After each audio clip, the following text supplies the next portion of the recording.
Selamat malam, selamat datang di GKI Sangkrah. Petang hari ini kita akan bersama melakukan doa meditatif dengan lagu-lagu Taizé yang akan dinyanyikan berulang-ulang. Jemaat dipersilahkan untuk menyiapkan doa bersama keluarga di rumah. Saudara dapat mematikan beberapa lampu yang ada di rumah dan mengganti dengan menggunakan lilin untuk membantu menghadirkan suasana, kesunyian, dan ketenangan. Jemaat dipersilahkan mengikuti panduan yang akan diberikan saat doa dilangsungkan. Mari kita mempersiapkan hati dan pikiran kita. Kita akan memulai doa meditatif ini dengan bersama-sama kita masuk ke dalam saat teduh.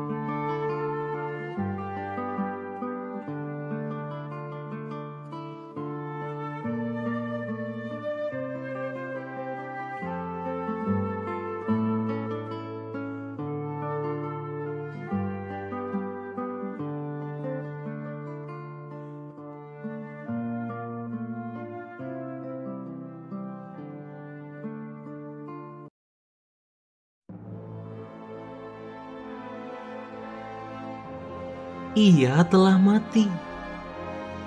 Guru sekaligus penyelamat kami. Sungguh masih teringat bagaimana ia memanggilku. Bagaimana ia merangkul setiap kami. Kini ia sudah pergi. Harapan dan semangat kami menjadi sirna. Kayu salib di bukit Golgota itu menjadi tempat terakhirnya. Mengapa engkau rela membiarkan dirimu menanggung dosa-dosa kami? Kemana lagi kami harus melangkah? Mengapa engkau pergi meninggalkan kami sendiri di sini? Kami di sini memerlukan engkau, ya Tuhan, untuk menopang dan menguatkan setiap hati kami. Datanglah ya Roh Kudus, nyalakan api cinta kasih-Mu. Datanglah ya Roh Kudus, datanglah ya Roh Kudus.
Dalam kesunyian ini, kiranya Tuhan hadir di dalam hati kami.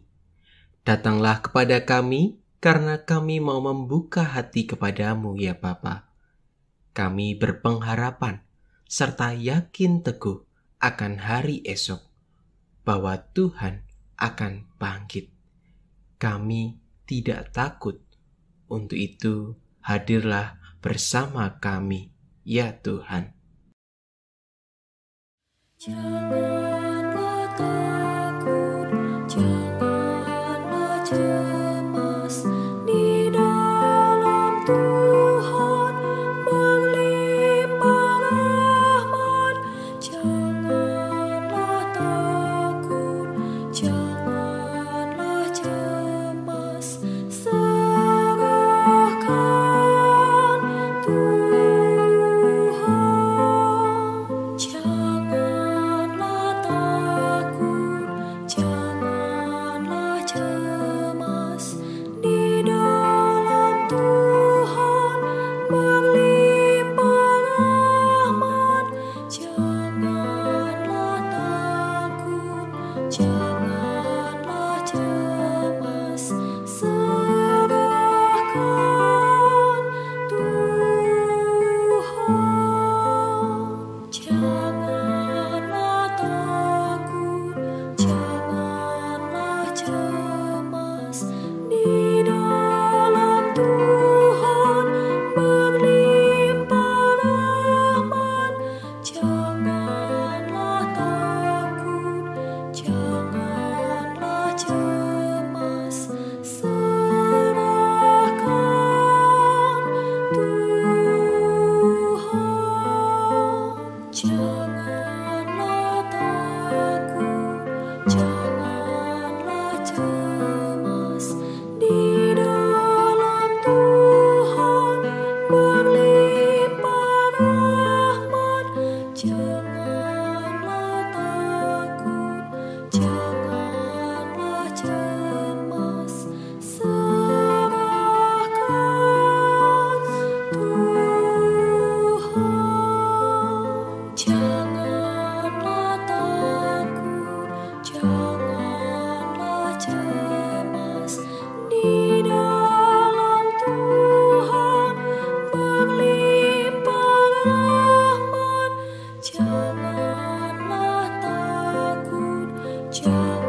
Janganlah cemas, di dalam Tuhan berlimpah rahmat. Janganlah takut, janganlah cemas, serahkan Tuhan. Janganlah takut, janganlah cemas, di dalam Tuhan berlimpah rahmat. Janganlah takut, janganlah cemas, serahkan Tuhan. Janganlah takut, janganlah cemas, di dalam Tuhan berlimpah rahmat. Janganlah takut, janganlah cemas, serahkan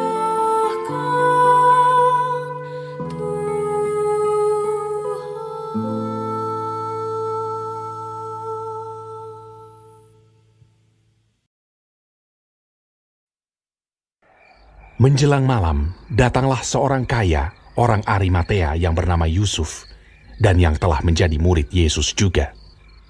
Ia pergi menghadap Pilatus dan meminta mayat Yesus. Pilatus memerintahkan untuk menyerahkannya kepadanya. Dan Yusuf pun mengambil mayat itu, mengapaninya dengan kain lenan yang putih bersih, lalu membaringkannya di dalam kuburnya yang baru yang digalinya di dalam bukit batu. Dan sesudah menggulingkan sebuah batu besar ke pintu kubur itu, pergilah ia. Tetapi Maria Magdalena dan Maria yang lain tinggal di situ, duduk di depan kubur itu. Keesokan harinya, yaitu sesudah hari persiapan, datanglah imam-imam kepala dan orang-orang Farisi bersama-sama menghadap Pilatus, dan mereka berkata, Tuan, kami ingat bahwa si penyesat itu sewaktu hidupnya berkata, sesudah 3 hari, aku akan bangkit. Karena itu, perintahkanlah untuk menjaga kubur itu sampai hari yang ketiga. Jikalau tidak, murid-muridnya mungkin datang untuk mencuri dia, lalu mengatakan kepada rakyat, ia telah bangkit dari antara orang mati. Sehingga penyesatan yang terakhir akan lebih buruk akibatnya daripada yang pertama. Kata Pilatus kepada mereka, Ini penjaga-penjaga bagimu. Pergi dan jagalah kubur itu sebaik-baiknya. Maka pergilah mereka, dan dengan bantuan penjaga-penjaga itu, mereka memeterai kubur itu dan menjaganya.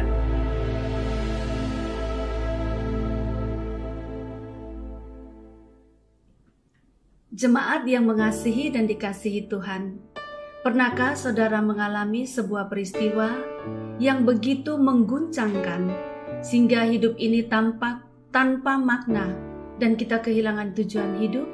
Mungkin ada di antara kita yang belum lama ini mengalaminya karena pandemi yang menimpa kita akhir-akhir ini.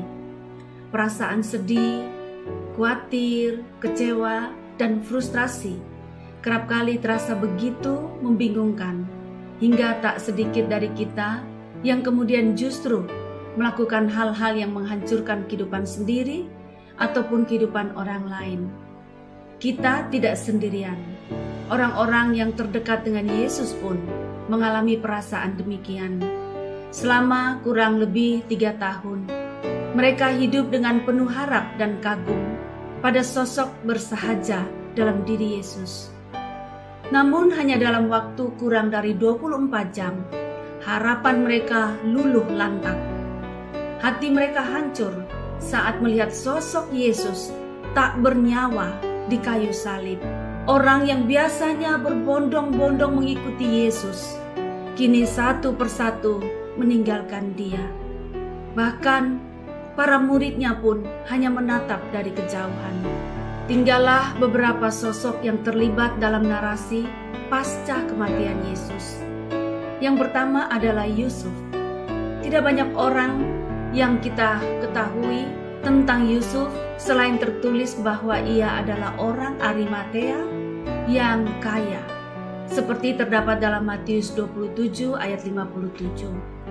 Ia adalah seorang anggota majelis besar yang baik dan benar serta menantikan kerajaan Allah, dan telah menjadi murid Yesus secara diam-diam. Hal ini bisa kita baca dalam Yohanes 19 ayat 38. Yusuf menemui Pilatus untuk meminta jasad Yesus agar dapat segera dimakamkan sebagaimana adat Yahudi sebelum dimulainya hari Sabat. Ia memperlakukan jasad Yesus dengan perhatian khusus, mengapani Yesus dengan kain lenan yang putih bersih sebagai simbol kesucian moral dan ketidakberdosaan, lalu memakamkan Yesus di sebuah kubur yang baru digali. Setelah selesai, maka pergilah Yusuf. Sosok yang kedua, Maria Magdalena dan Maria ibu Yesus. Mereka rupanya tidak beranjak dari sisi Yesus sejak ia disalibkan. Jika Yusuf pergi setelah memakamkan Yesus, kedua Maria ternyata memilih untuk duduk di depan kubur itu. Tidak disebutkan alasan mereka memilih untuk tetap tinggal pada saat murid-murid yang lain sudah pergi selain untuk meratapi kematian Yesus. Namun yang menarik adalah justru kedua perempuan yang tinggal inilah yang nantinya akan menjadi saksi pertama kebangkitan Yesus. Sosok yang ketiga adalah kelompok imam-imam kepala, orang-orang Farisi yang rupanya sangat memerhatikan perkataan Yesus semasa hidup. Karena kekhawatiran mereka bahwa jasad Yesus akan dicuri demi membuktikan nubuatan kebangkitan Yesus, mereka meminta agar kubur Yesus disegel dan dijaga. Ketiga sosok ini menarik untuk disandingkan tentang bagaimana reaksi mereka terhadap kematian Yesus. Yusuf dari Arimatea menunjukkan cintanya kepada Yesus dengan memperlakukan jasad Yesus sebaik-baiknya. Namun setelah selesai memakamkan, ia kemudian pergi melanjutkan kehidupannya. Kedua Maria memilih untuk menunjukkan cinta mereka dengan tetap tinggal dan meratap. Sedangkan para imam-imam kepala, orang-orang Farisi, tentu saja tidak menunjukkan cinta, namun kekhawatiran. Ketidaksukaan mereka kepada Yesus terus berlanjut, bahkan sampai Yesus sudah dikuburkan. Pada hari ini, kita memasuki Sabtu Sunyi, perayaan transisi kematian menuju kebangkitan Yesus Kristus. Kita tahu bahwa kematian Yesus bukanlah titik akhir dalam karya keselamatan Allah. Akan tetapi para pengikut Yesus tidak mengetahui bahwa ia akan bangkit. Kematian Yesus di mata para pengikutnya adalah sebuah kematian yang tragis, di mana kerinduan dan harapan mereka akan Yesus hancur berkeping-keping. Semangat dan gelora yang sebelumnya mereka rasakan selama Yesus masih bersama dengan mereka, kini tidak lagi dirasakan. Boleh dikata mereka kehilangan segalanya. Saat ini mungkin beberapa dari kita mengalami kekecewaan terhadap Tuhan. Sediakah saudara membuka hati kembali? Yesus telah berkorban bagi kita, maka sepantasnya hidup kita juga kita berikan pada Tuhan, mengikuti apa yang menjadi kehendak Tuhan. Bukan apa yang menjadi kehendakku, namun kehendak-Mu lah Tuhan yang terjadi.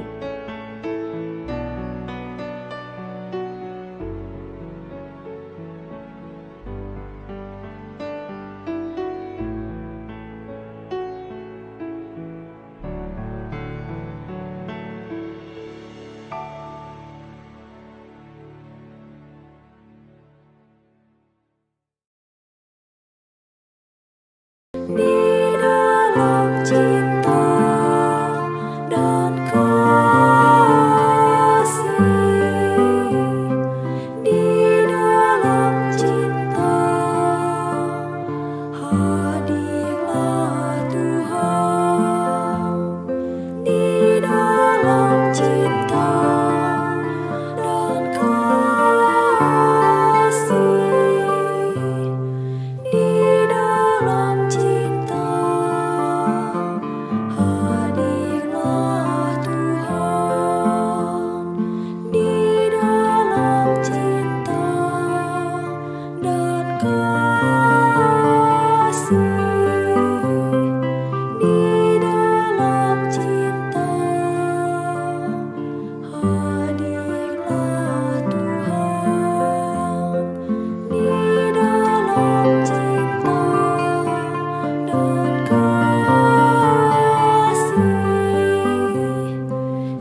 Kami sadar Tuhan, kami sering kali rapuh dan jauh dari Engkau.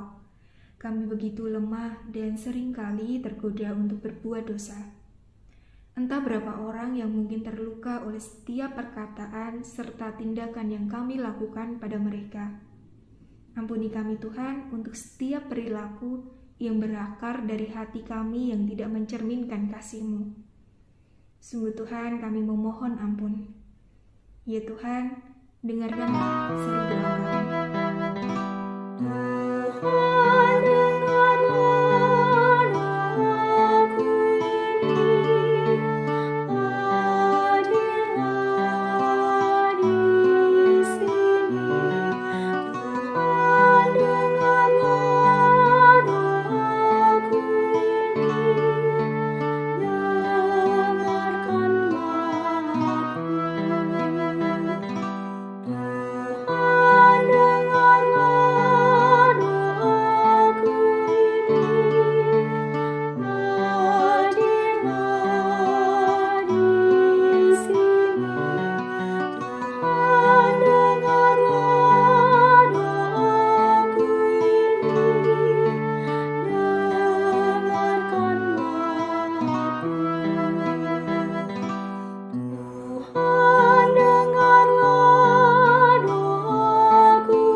Tuhan, maafkan kami karena kami tidak tahu akan apa yang kami lakukan.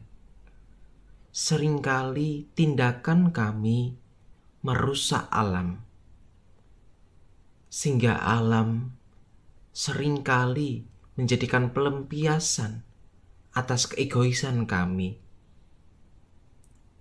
Maafkan kami untuk setiap udara, air yang tercemar oleh karena kepentingan-kepentingan kami. Maafkan kami untuk hutan-hutan yang gundul, serta kebakaran hutan akibat kelalaian kami. Maafkan kami Tuhan, sebab kami belum mampu untuk merawat dan menjaga apa yang Kau percayakan kepada kami. Ya Tuhan, ampuni kami. Tuhan, dengarlah seru doa kami.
Kami berdoa untuk setiap orang yang saat ini masih berjuang untuk melanjutkan kehidupan.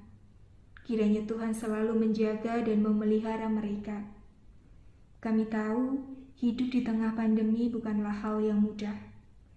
Ada banyak orang di luar sana mungkin mengalami keputusasaan. Pakailah kami agar kami mampu untuk menjadi penolong bagi sesama kami. Ya Tuhan, dengarkanlah seru doa kami.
Kami berdoa untuk kedamaian dunia. Kami sungguh sangat rindu melihat bumi kami semakin damai. Tidak ada peluru yang membumi hanguskan ribuan nyawa. Kami rindu melihat setiap manusia saling menghargai setiap nyawa saudaranya. Kami rindu melihat kebersamaan dan kehangatan dalam sebuah pelukan seorang sahabat yang mau saling menerima. Kami sungguh bersedih hati melihat berapa tragedi yang masih terus berlangsung. Demonstrasi yang berujung pada banyaknya tindakan kekerasan yang melukai, bahkan harus menghilangkan nyawa, serta teror bom yang beberapa waktu terakhir melanda Indonesia. Semuanya itu hanya membuat kebencian yang selalu tertanam dalam memori kami. Tuhan, pakailah kami agar kami dimampukan untuk menjadi pembawa damai. Pakailah kami agar kami mampu menebarkan cinta kasih sehingga kebencian menjadi sirna. Ya Tuhan, dengarlah seru doa kami.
Doa pribadi. Jemaat dipersilahkan untuk memanjatkan setiap pokok-pokok doa, entah pergumulan atau ingin mendoakan secara khusus kehidupan saudara, mari bawa doa ini dengan kejujuran dan ketulusan hati.